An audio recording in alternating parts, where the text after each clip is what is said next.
Hey everybody, welcome back. Hey. It's Kev and Glenn, Yeah, we're back.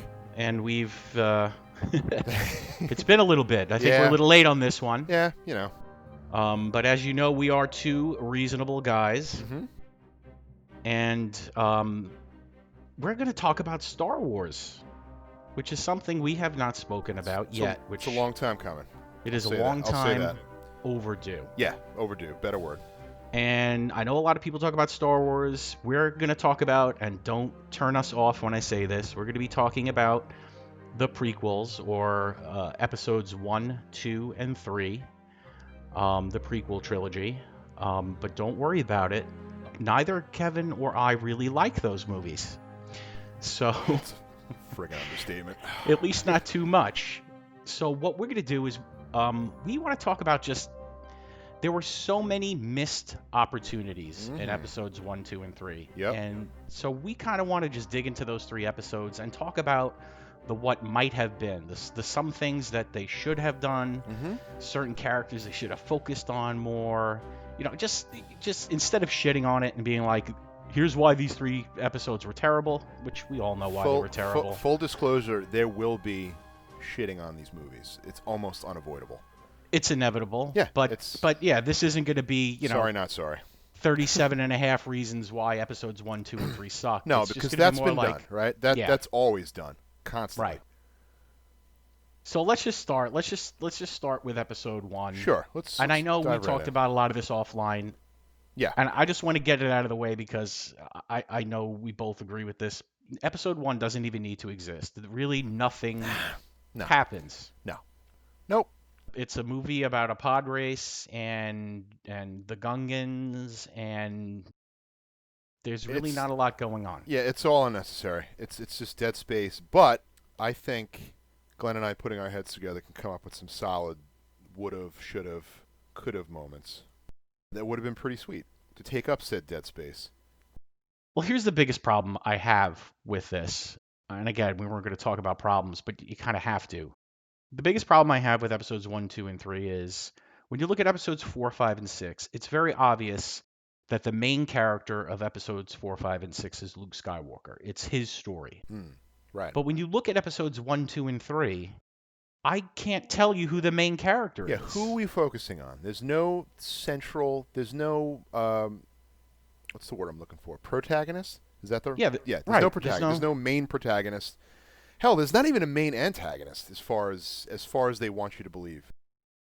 Yes. And again, I think, and that is basically the rationale behind why these films are weak. No solid or strong protagonist and no solid or strong antagonist. I'm going to get into that more in episode 2 as far as an antagonist. But people say, oh, episodes 1, 2, and 3 is about Anakin. But Anakin is a minor character in episode 1.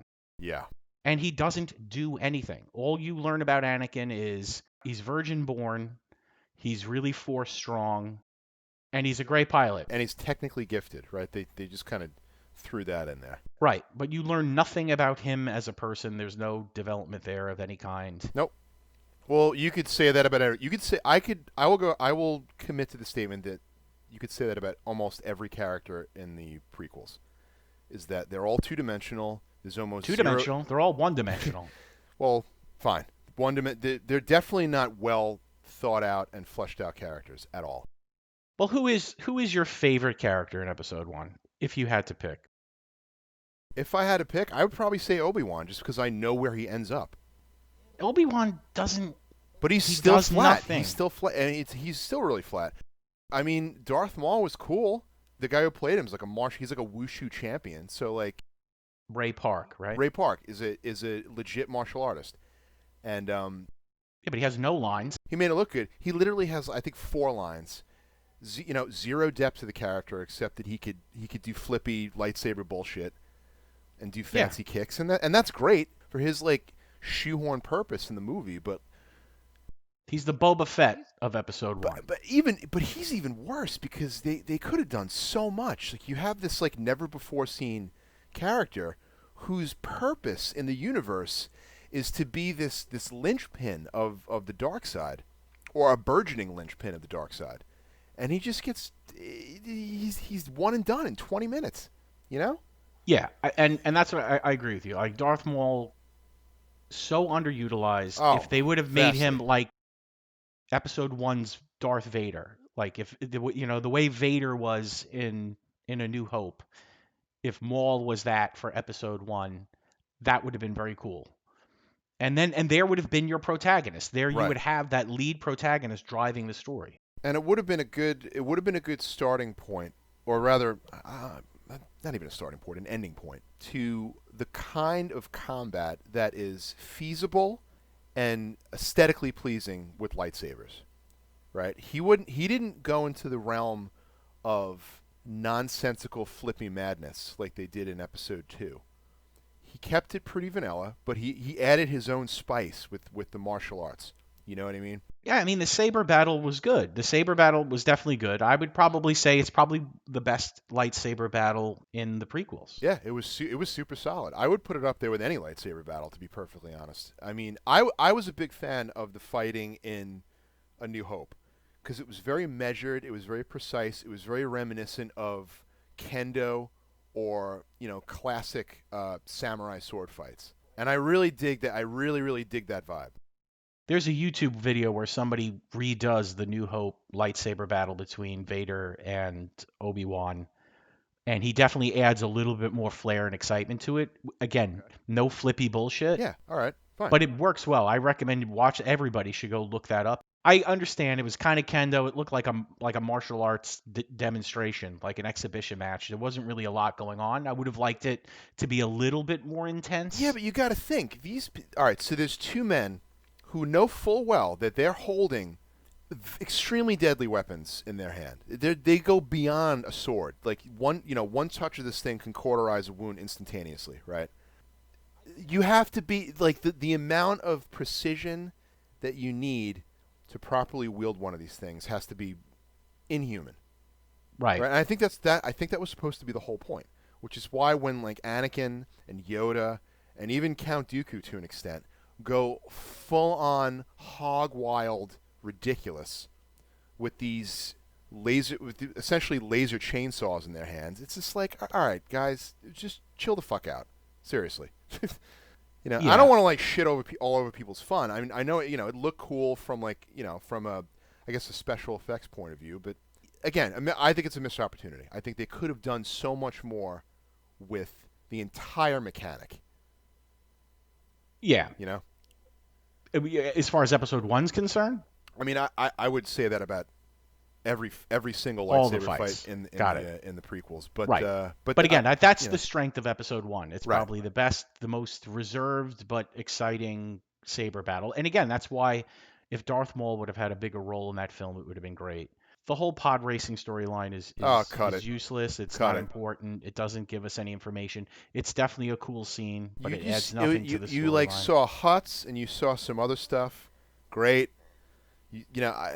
Whatever. Like you could have literally done that in a scene or two elsewhere, and have satisfied the same scratched the same itch that did. You don't need And they that. You don't need that stupid race. What did it do? Nothing. and they should have introduced Dooku in Episode One, Sure.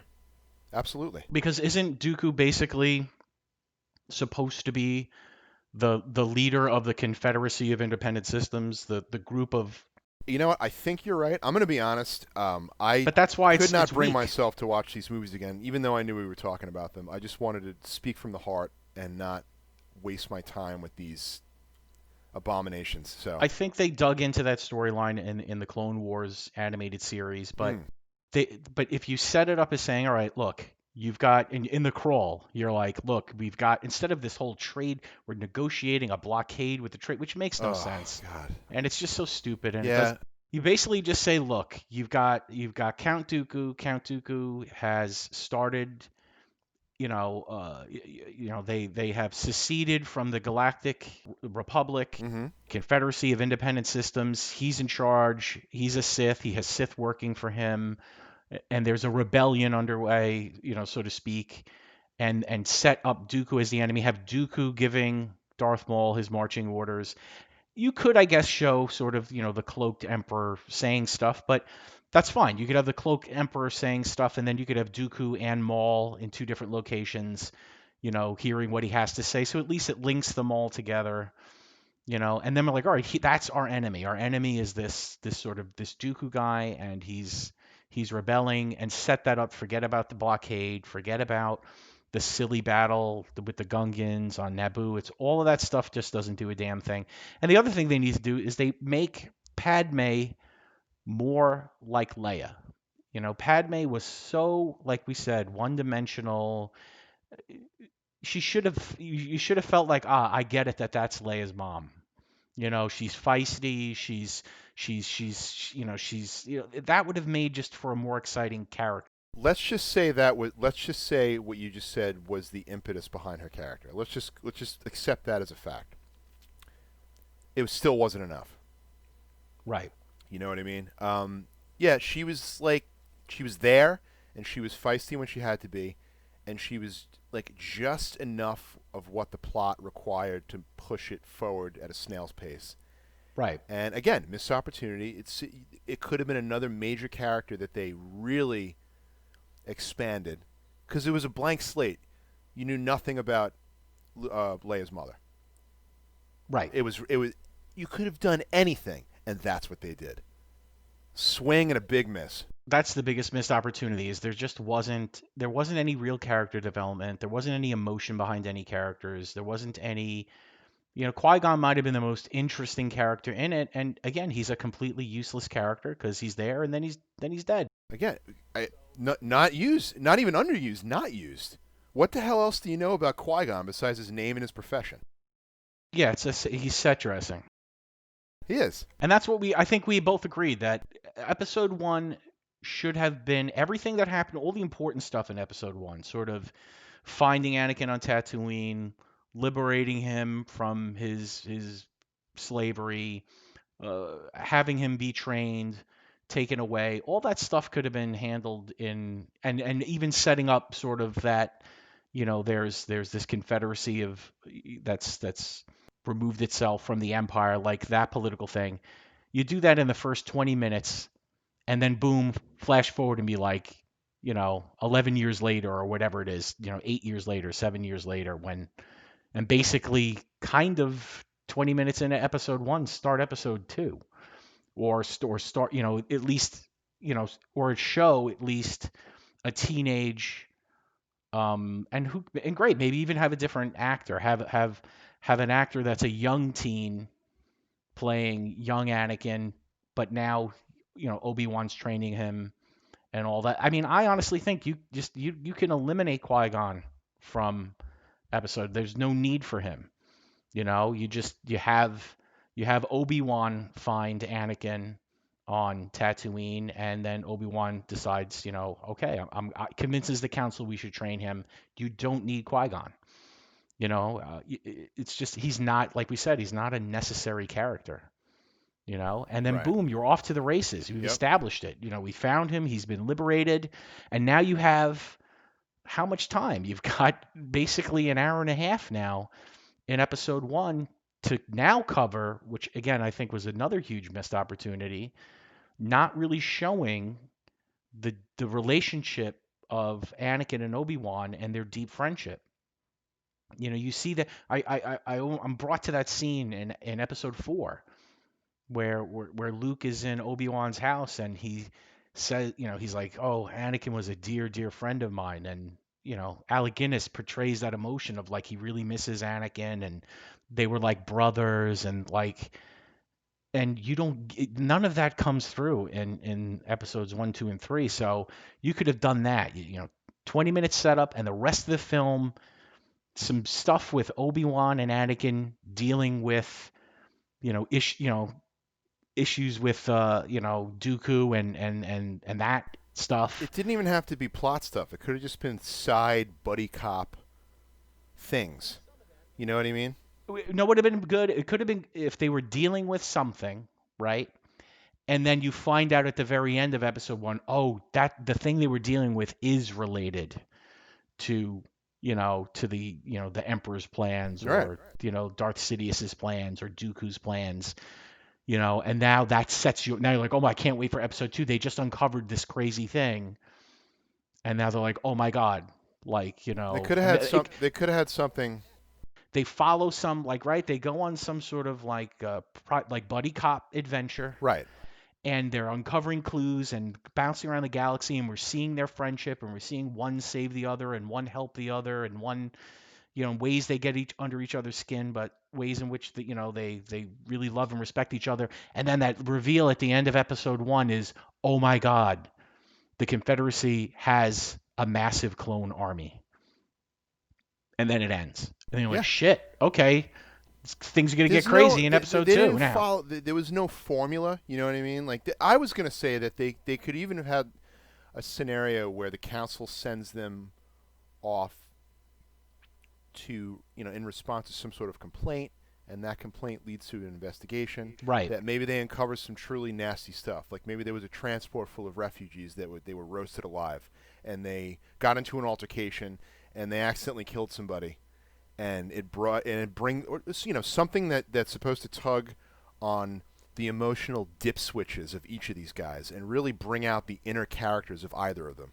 You know what I mean? And It gives you something to grab onto, so that when you make that reveal later, it means something. Now that there's just exposition in an elevator in one of these movies, from what I remember. But it also now you have an entire movie which at the end of this movie you're like, I love Obi-Wan, I love Anakin, they're amazing characters, they're fully fleshed out, Mm-hmm.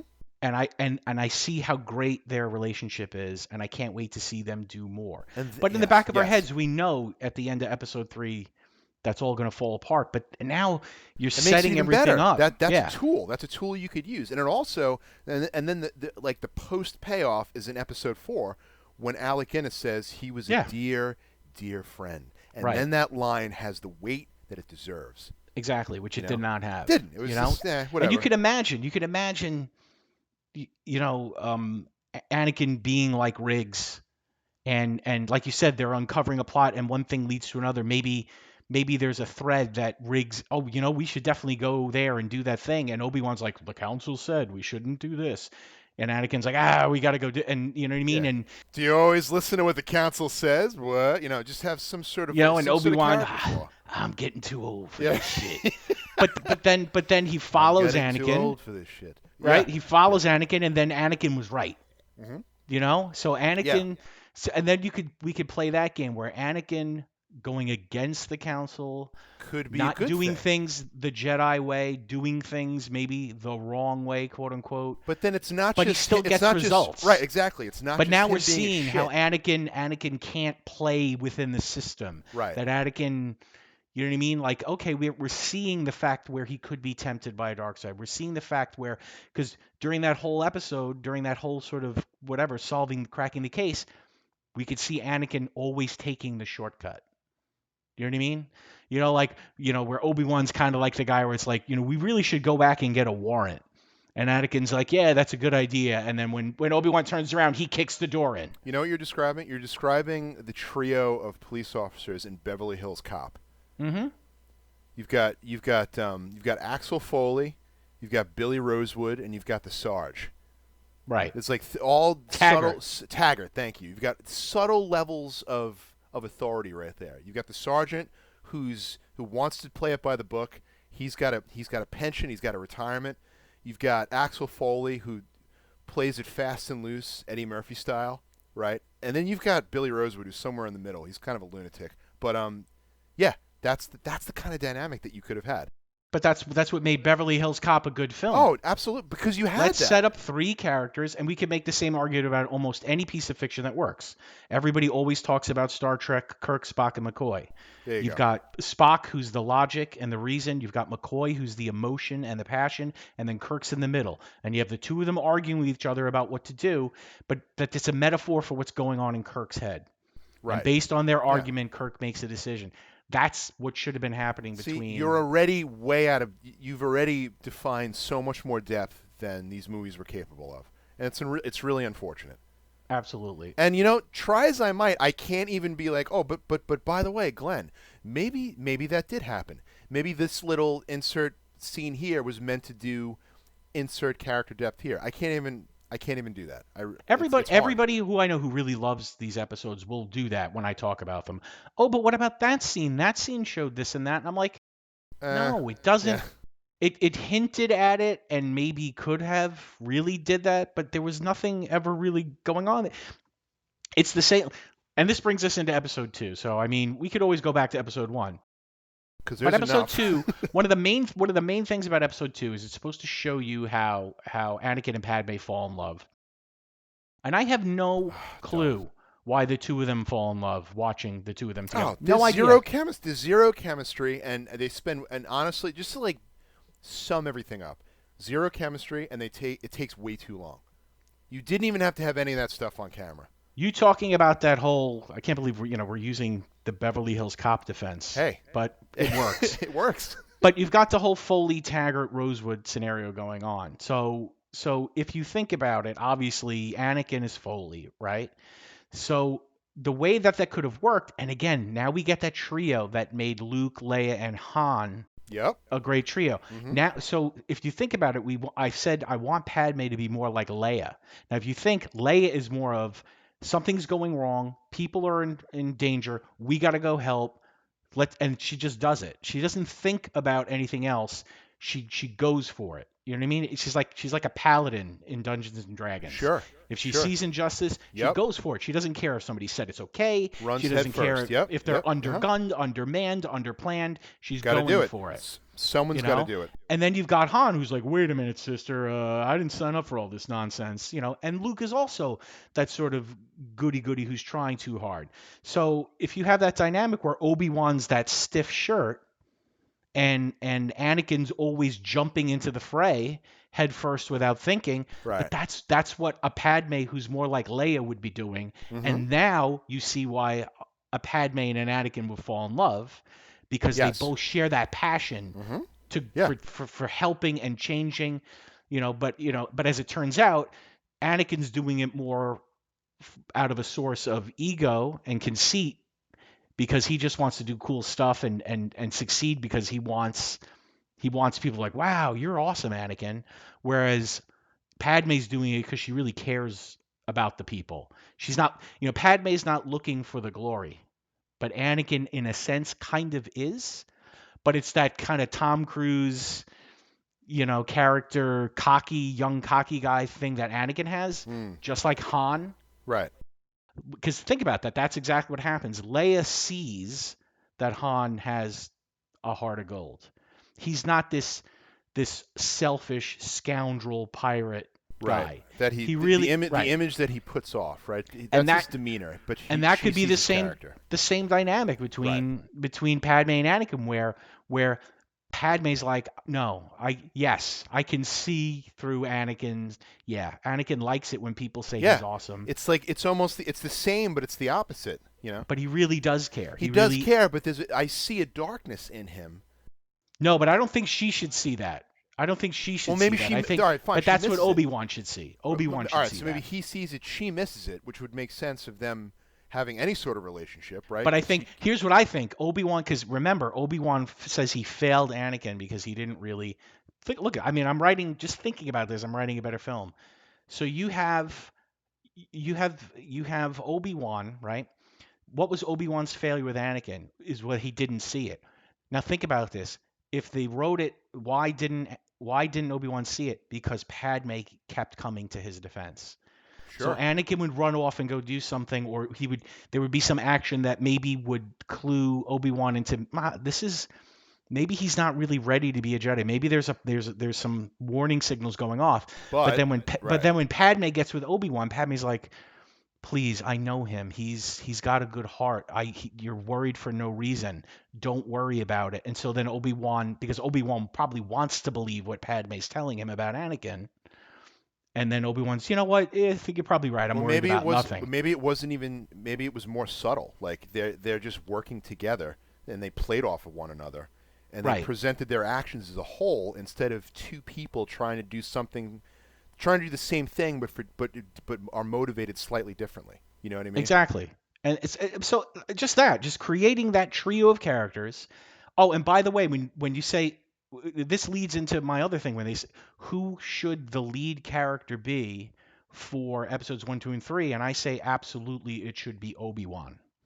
Obi-Wan's the lead character Sure. because the story is about how Obi-Wan finds Anakin, trains Anakin, And then makes mistakes, fails. and then Ultimately, Anakin turns ultimately to the fails. dark side. Right. So I think we want to see episodes 1 through 3 through Obi-Wan's eyes. He should be the lead character. We should be following his, you know what I mean? That's really Right. what it should Yeah. be about. I mean, yes. I mean, through his eyes, but definitely like show at least some little scenes and little parts about how the Padme Anakin relationship was ultimately a bad idea. Was probably a little toxic to one of them.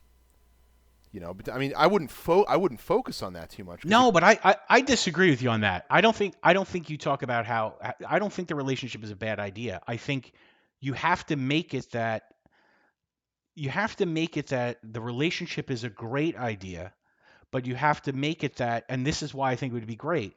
Every time, right? Every time Padme thinks there's a problem with Anakin, Obi-Wan kind of talks her off the ledge. And every time Obi-Wan thinks there's a problem with Anakin, Padme talks Obi-Wan off the ledge. So at the end of the day, Anakin needed Obi-Wan and Padme, but it was Padme and Obi-Wan's failings or brushing things under the rug that kind of that's what really failed Anakin. But She wasn't as good, a girlfriend slash wife as she could have been, okay. and he wasn't as good a best friend mentor as he could have been. And again, I'm not trying to make it phrase it that it is their fault. I'm not saying it's their fault, but like, what if her not never being in the picture like that made it easier for him to see exactly what was going on with his friend? I mean, it would have ended up in the same place, but maybe the problem could have been solved easier without the complicated dynamic of a physical and emotional relationship. Basically, what you're telling me is you want to see a film in which Anakin and Obi-Wan are gay lovers and Padme's not involved. Listen, I'm not saying I don't want to see that, but I am saying, But I am saying that I do want that to see it. I'm just saying it just would have been more direct. Yeah, but then it's Lord of the Rings. Then it's Samwise and Frodo. That is not a bad thing at all. Lord of the Rings in space, Lord of the Space Rings. Sign me up. Sign me up right now. I got my money. My money's in my hand. Not to be all woke here, but the main reason that the original trilogy works is the female dynamic. You need to have that play off of Leia and Luke, and in the beginning, it's kind of incestual, where you think, oh, Luke is kind of in love with Leia, and wait, is Leia going to pick Han? Is Leia going to pick Luke? And Well, then that dynamic makes the story interesting. that works because Leia's a better character. This is what I'm saying. I'm saying you make Padme more like Leia. And I'm saying not a carbon copy, but Oh, yeah, right. you want to see, right? You want to see, and we all know that Natalie Portman is a great actress, and episodes 1, Yeah. 2, and 3 sucked all the good Yeah. acting out of her because she You was never dealing know with a it, right? shitty script, a Yeah. shitty director, a shitty. Well, George Lucas, he ruined it. He's just Oh, not God. good at people. He doesn't have good people skills. We could talk about him for a whole episode, but If you said, "Hey, Portman, here's the character," and she read it, and then the director was like, we don't want you to be a carbon copy of Leia, but there are certain scenes where we want the Leia to come out, so that people like I there could it see is. that that's her mom. I There it could is. see that that's what you need, and that would have made it more interesting because you could then say, all right, because then as a writer you could be like, let's focus on the Obi-Wan Padme relationship and what that's going to be. And what's the Obi-Wan Anakin relationship? And what's the Padme Anakin relationship? And then the entire 3 movies could have been driven by that triad. And then just write story around that triad. Because what Lucas does is he writes stories and then he goes, "Oh, by the way, I guess the characters need to be involved in this." Yeah. It's the reverse. It's Yeah, like it I is write the a story reverse. and then the characters are along for the ride. Right. So the plot's driving the boring. story, not the characters. The characters don't drive the story. It's just everything happening around them drives the story, and Yeah, that's what makes it weak. And then how do you expect the characters? It's not, they aren't Legos. You can't just drop them in, or like a Connect 4 game. And that's what he does all the time. I know. Yeah. It's all Lucas does. Well, and then they have as much dimension as a checker. Right. To use my analogy, it just doesn't work. Yeah, you have to write a character-centric story, and this wasn't it. And then you get, Yoda flipping around like a Like a fucking monkey on cocaine. right, exactly. And a lightsaber. And it Of doesn't make course. sense. No. But he decides I need a cool lightsaber battle in here, so I'm going to completely take a character who's walking around with a cane, and just decide, oh no, he's Bruce Lee for 10 Yeah, minutes. gotcha. He's actually incredibly agile. Again, lazy. I Oh, hate. you want to talk about lazy writing? Jeez. I've talked to you all the time. The biggest thing I hate about every film is lazy writing. Ooh.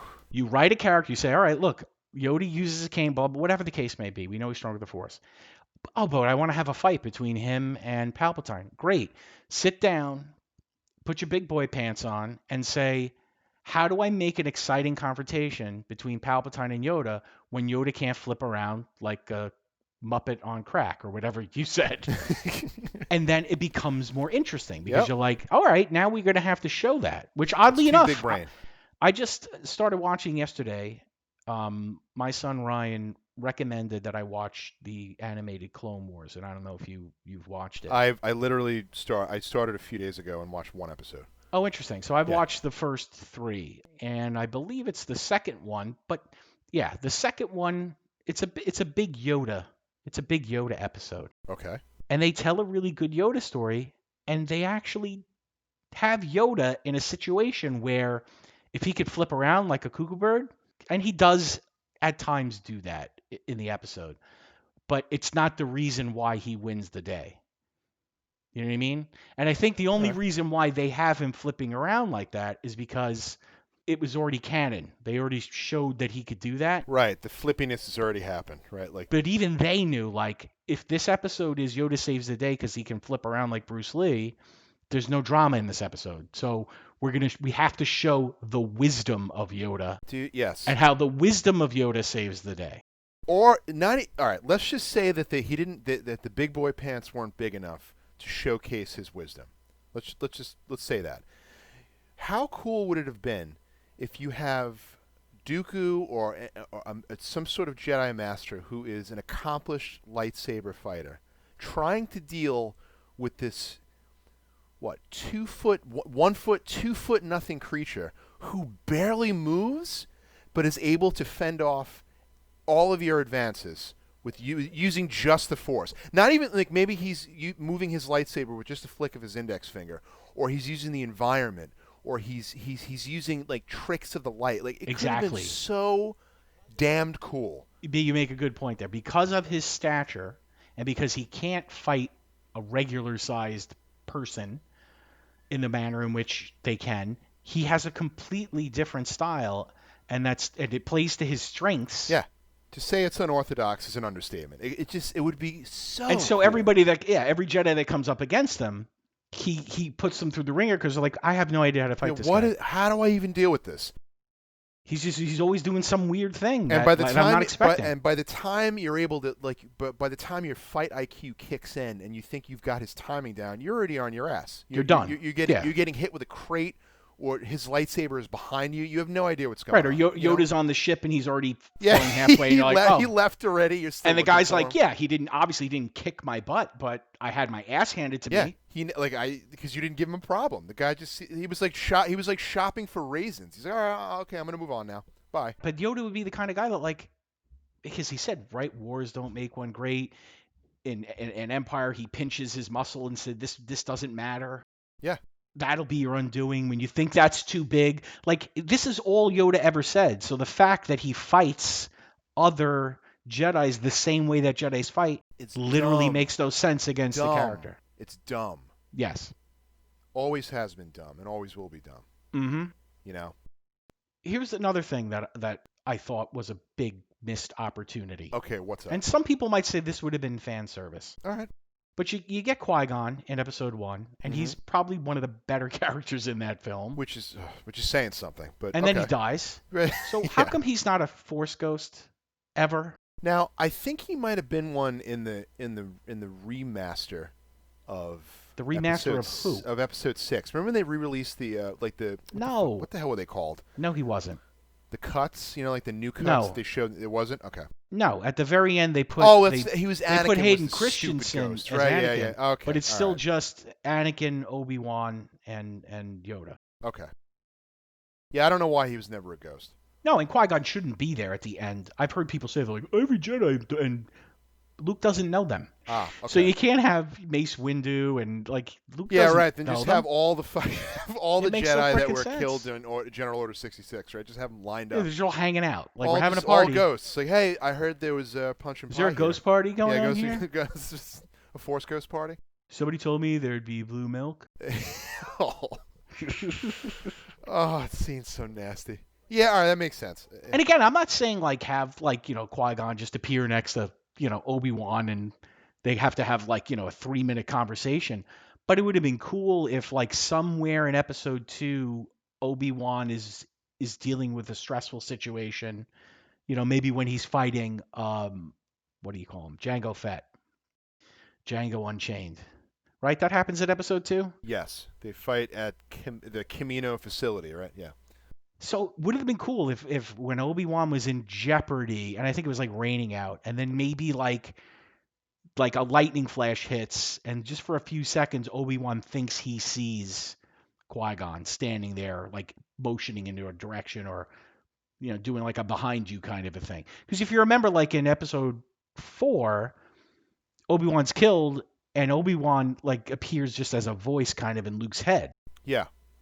Run. He almost immediately he's there guiding him. So if we had had a little bit of that, just a teeny bit in episode 2, just to give us a taste, because then we'd be like, oh, okay, maybe in episode 3 we'll get full blown Force Ghosts. Dude, he could have been like or like Ra's al Ghul in Batman Begins. Always be mindful of your surroundings. It just would have been cool to have It's the same have a actor little too. taste of that. Absolutely. That's why I said it. But yeah, but Ducard. It would have been cool. when shit was going south in episode 3 as far as Anakin turning, that would have been and Obi-Wan's like you could have had Obi-Wan having a crisis where he's not going to confront him. He's not going to go. He's going to run. Right? Right. He's going to bail. And that's when Qui-Gon shows up and he's like, hey Padawan. Hey boyo. It's time, right? What are you doing? It's time to step up, And then he kind of pep talks him into, which would make sense because now you're like, oh, why does Obi-Wan constantly pep talk Luke? Because Qui-Gon did it for him. Right. So he knows that's the shit he you're knows. supposed. He knows that's how it's done. It's like It would have connected that. When your father shows you how to play catch, you want to play catch with your own child. Exactly. It would have made sense. We're like, that's why we get why he's doing it. Would have made sense. That should be the title. Well, that's of the episode. That's what we're saying. Yeah. Is it missed opportunities or would have made sense? I mean, I think they're one and the same most of the time with this shit show, right? Here's a couple other things about episode 2, small things that I thought of. They tease in episode 2, Obi-Wan goes to the Jedi archives, and somehow Camino was removed from the Jedi archives. Like the Jedi archives doesn't even know Camino exists. So somebody removed. Right. So they say that, which is kind of interesting, and they kind of did like a Lost where they introduced like a mystery and then it's never explained. It's not a big thing, and it could have been a nice starting point for something bigger. Like were they removed forcefully? Were they ever put in there? Is it some sort of Force bullshit that they could just be like, well, the dark side of the Force removed it. Like, you know what I mean? Like they could have had something to tug on that string and push the meta plot forward, but they just abandon it. And then the other thing, again, nitpicky, but this goes through the whole episode 1, 2, and 3. We learn obviously that Han Solo is from Corellia, right? Right. And his pants, he has the Corellian blood stripe and whatever that means and all that. So in episodes 1, 2, and 3, there is no Corellia. Like nothing ever happens on Corellia.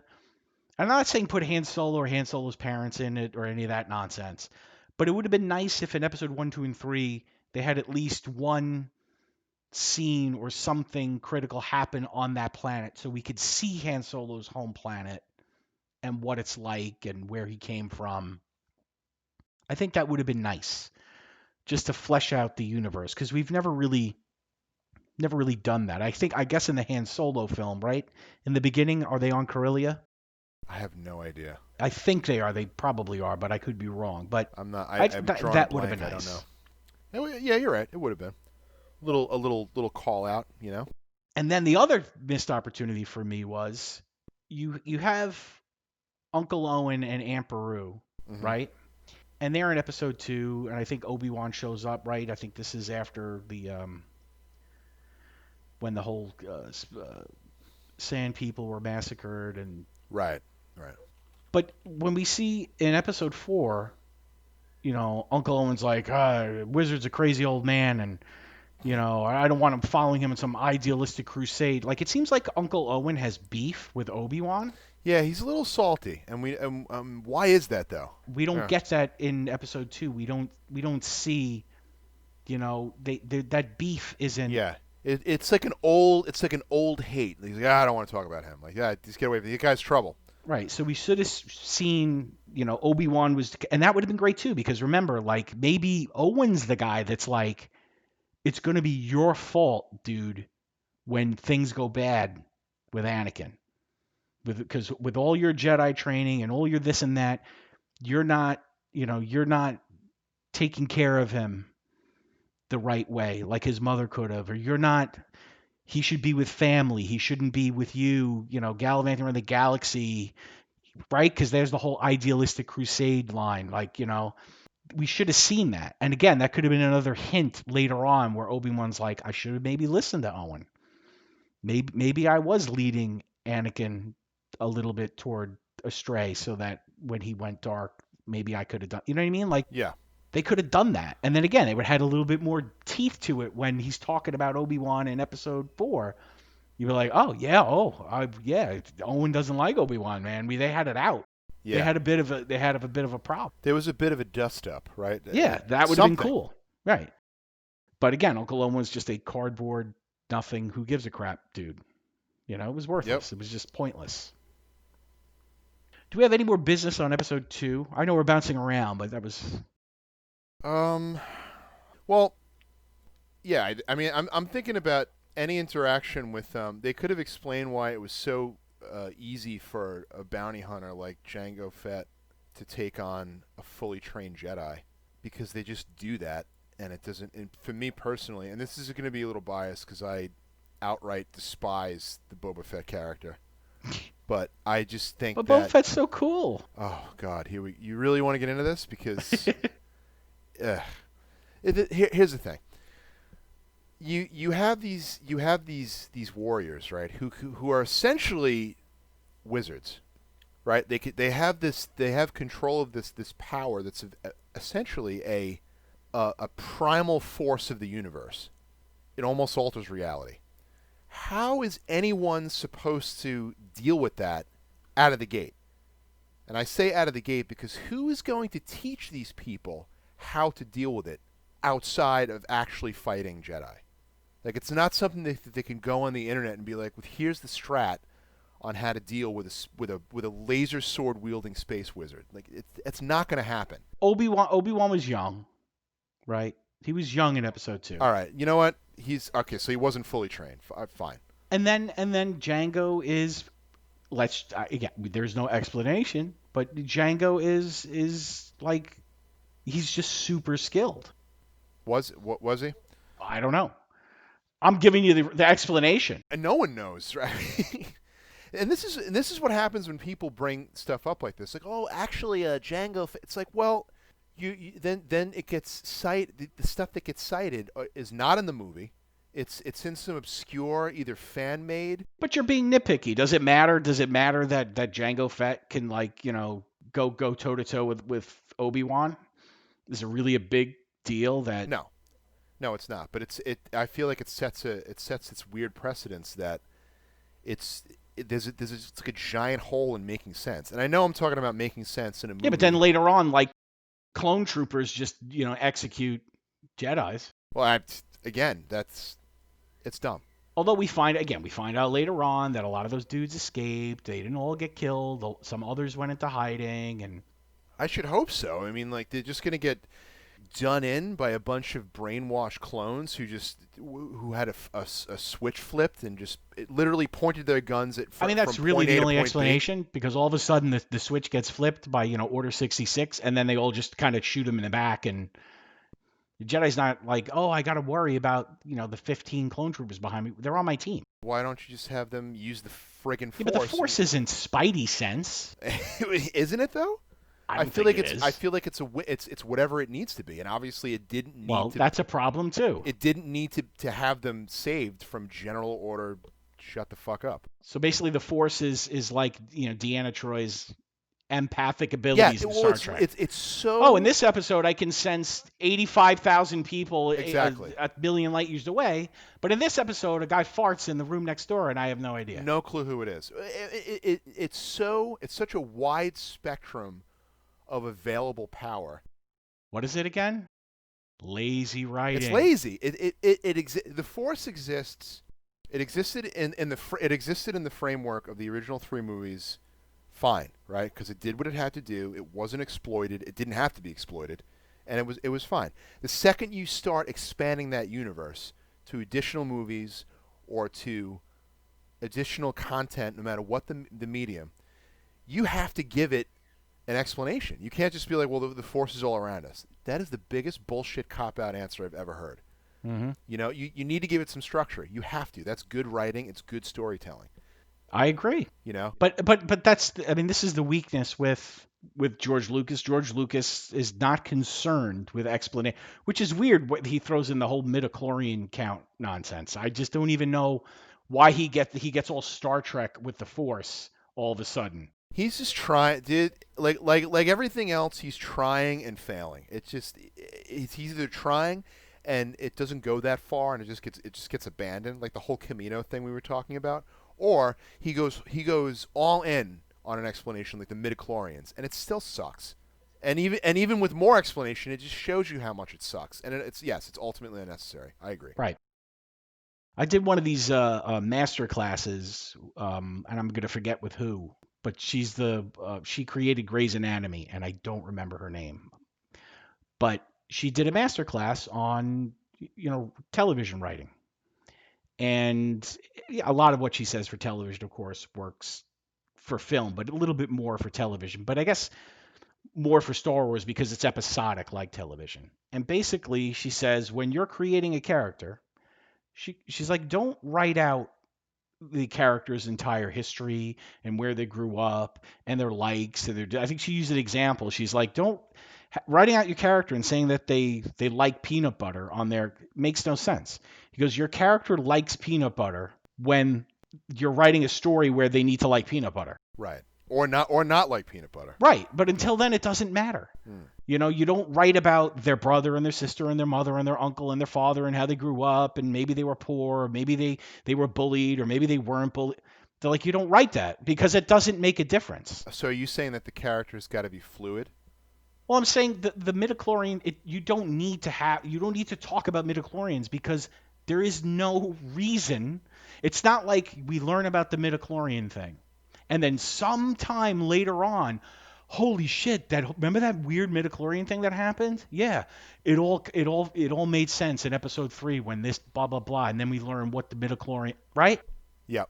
Like it'd be different if like the little aliens or whatever the things are in the blood, like if maybe something had happened and they spoke to Anakin and again, I'm not that sounds stupid, but you don't bring, it's that old thing too. It's like you don't show that there's a gun in the table in Act 1 unless it's going to be used in Act 3. Right. That's fair. And it's the same thing, and that's what pissed me off about Lost, and that's what made me stop watching Lost, because they constantly would tease stuff in Lost, and things would happen in Lost, and you would put it in your head, and then he would just forget it. Jar Jar Abrams would be like, "It don't matter. It don't matter," which is great, and that's that's the sad thing, which is a whole other story. Then they get this dude to do 7, 8, and 9. Basically, he didn't do 8, but they get him to do it. I mean, it's perfect. He's a perfect analog for Lucas because he's a guy that just writes shit and who cares? We'll lazy screenwrite, plot hole, plot device, bullshit it later on. We'll just finesse it in whenever we feel like, oh, why is this guy this way? I don't know. We'll just put some bullshit excuse in at the last minute. It doesn't matter if it wasn't explained before. But you know what? The bullshit excuse is fine. It's the liking of peanut butter, right? But just as long as you make it make sense and have it be consistent and coherent, that's fine. Like all of a sudden, if I'll use an in-movie example, we see that R2 can fly. All of a sudden, Right. Yes. have it make sense. Just something. Maybe show 18 seconds of somebody putting those things in, and maybe why it only worked once, or something like that. Have it make sense instead of just throwing it in there for shits and giggles, and then never seeing it again and having it wreck canon. I know it's a nitpicky thing. So but that's it. R2 is the biggest plot device because R2 does what he needs to do only if the plot requires that he can do it. You know, if how is he going to get away from those battle droids? Oh, he's going to squirt a whole bunch of oil on the ground and they'll slip. Okay. Oh, how is he going to do that? Well, he flies now. Oh, okay. Well, how's he going to do? You know, it's.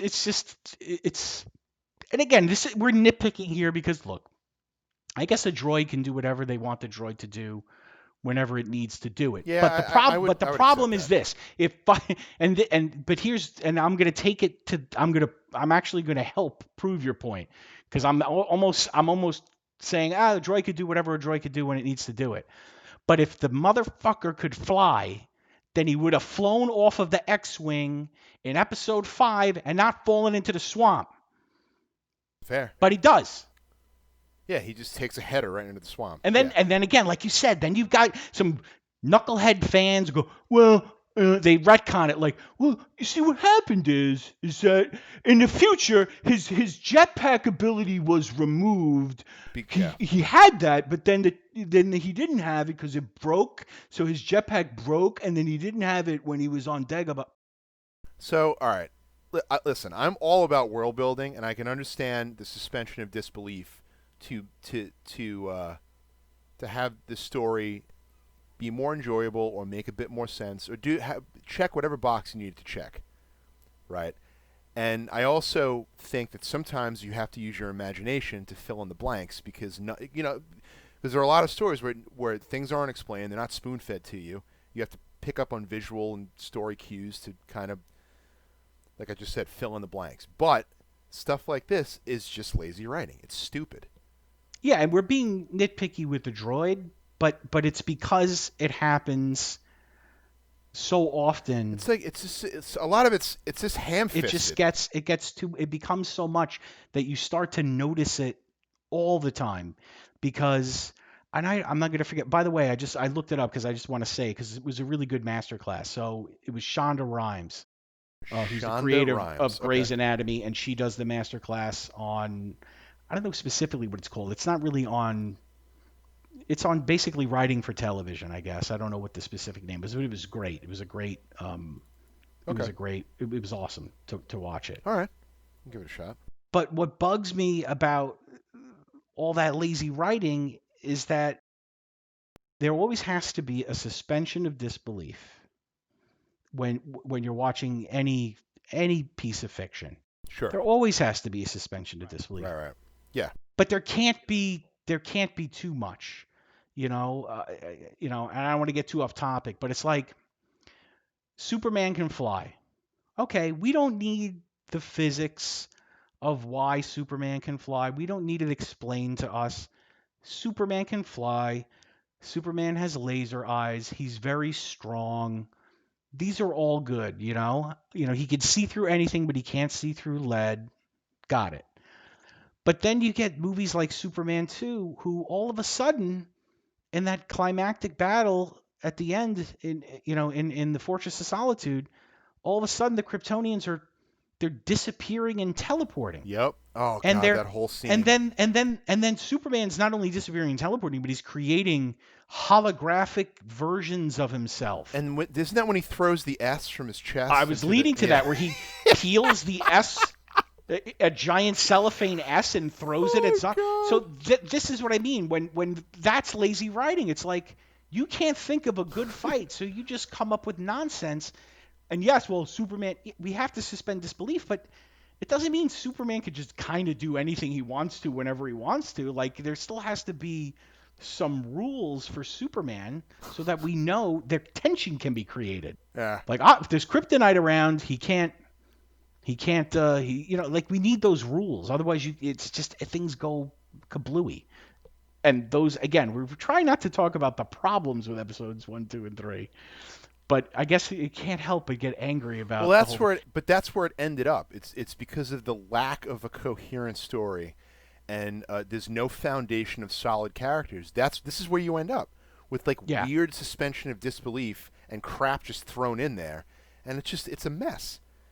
And I believe what we've been trying to explain and trying to showcase is that with a little tweaking and a more solid foundation, you could have had a really good story with really strong characters that flowed elegantly and had like staying power. Right. Well into episode 7, 8, and 9. Totally. But it just didn't happen. 100%. I agree. All right, I think we covered everything. I know we could go on forever. I think we beat this horse. But I think this is good. Oh, I wanted to mention this. We probably should have done it at the top of the. I'm like, I wanted to do this at the beginning of the podcast and not the end because I'm like, maybe this guy doesn't listen to the end of our podcast, but this will be a test. Okay. So I've been looking at our statistics. We've got one guy in a suburb of Paris. Yep. Who has downloaded and listened to every one of our podcasts, not including this one, of course, because we don't know yet. But he's downloaded every one of our podcasts basically the day they come out. Some guy in France. So if you are listening and you're like, how do I know it's me? We have 36 podcast listeners. So if you live in a suburb of Paris, it's you. It's you. Also, I'd like to say we don't know if it's male or female. So no, we have no idea. Right. Did I use a pronoun? Hey, I mean you used he, but I did. I'm a horrible human being. It's okay. I forgive you. They might not, but I do. Okay, so he, she, they, it, whatever you are. Shim, whatever you are. Maybe he's from a different planet. I don't know. Could be. That'd be pretty cool. Or she. But an whoever you are, fan. Podcast listener in these suburbs of France, I just got a huge kick out of the fact that you've downloaded all of these like as soon as they come out. I asked Kevin if he knew anybody. I don't know anybody who lives in the suburbs of France. So suburbs of Paris, excuse me. So we want you to pick maybe our next podcast topic. Ooh, so if you listen to this, go to our YouTube, leave a comment, let us know that it's you. I'm probably, I'm gonna get 8,000 people that's from France. That's what I'm saying. No, we're not. We have 3 people that listen to the podcast. That's true. If somebody says it, it's going to be him. But I'm sure there's a way we can prove that this person lives in the suburbs of Paris. To give them a French test. Or you could also email address is 2 reasonable guys. I think it's the number 2 reasonable guys. I hope it is. It could be TWO. I think it's the number 2. I'll put it in the description on the YouTube. Yeah. I'll put our email address. But 2reasonableguys@gmail.com. You can email us. But either put a comment on YouTube or email us. We'd love to do, since you're such a faithful listener. Watch, he won't even listen to this one. Yeah, he's already bailed. That's it. We'll pretend. Even if he doesn't, I'll be like, I had a full-length conversation with that French guy, and he loves us. I'll make it up. I don't care. So, but hopefully he reaches out and he gives us a topic. And that would be nice. We'll do his topic, assuming we have any knowledge on it. Yep, lay it on us. You know what? Even if we don't, we'll get the knowledge and we'll wax intellectual about it. How about that? All right. Sounds like a plan. There you go. All right. So that's it for this time. Again, I was Glenn. Yep. And I was Kevin. Still am. You still are. Yep. And this has been 2 Reasonable Guys. Yep. We'll see you guys next time. Take care, everybody.